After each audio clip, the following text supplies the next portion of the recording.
Mga kaibigan, welcome back. Ito, pag-uusapan natin ang sinabi ng head coach ng Guam. Nasa Gilas daw po lahat ng pressure at walang sino man daw po sa Gilas na may resume tulad ng kanyang big man na inaasahan sana niyang babantay kay Kai Sotto.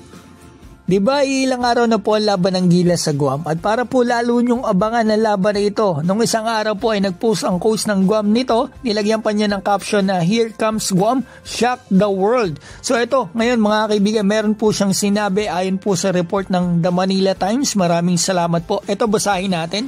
"We're always the underdog at this level and we play with a chip on our shoulder. We have nothing to lose and everything to gain. All respect to Gilas but all the pressure is on them to beat a team from a small island with 150,000 people where most of our players and all of our coaches have full-time jobs. We focus on defensive toughness and rebounding. If we can score the ball consistently, we will have a good game."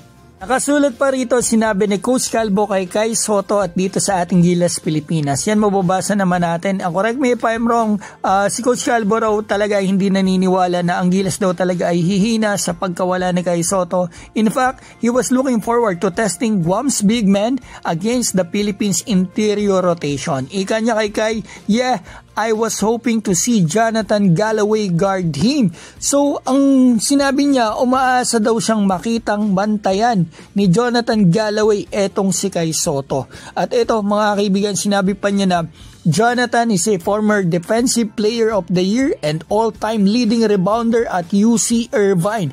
No one on Gilas has that resume in US college basketball. So ito, para may idea po tayo sa pinagmamalaki ni Coach Calvo ng Guam na ipangtatapat niya sana kay Kai Sotto kung maglalaro sana si Kai. Ito pong si Jonathan Galloway. Ito po pala isang American, 6'11 center. Yes, may mga awards talaga siya dito sa US NCAA, defensive at the same time yan. Pero nung tinignan ko po yung laro niya, sa kakatapos lang na FIBA Asia Cup, medyo hindi ako na-impress sa stats niya. Hirap siya sa mga malalakas na teams dito sa Asia. Di pa siya maka 10 points at 1 block per game as a defensive player. Kaya I don't think na mapipigilan niya po si Kai Sotto kung naglaro ito dito. Yes, maaari po niyang mabigyan ng magandang depensa si Kai Sotto, pero hindi niya ito mapipigilan. Mas mataas ang level ng mga nakakalaban ni Kai, mga NBA players, mga nakakabantayan niya halos every game in Japan, pero double-double every game pa rin si Kai, lalo na sa FIBA games.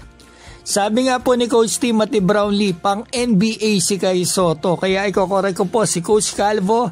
Ito, napakalaki po ng inihina ng Gilas Pilipinas nang mawala si Kai Sotto.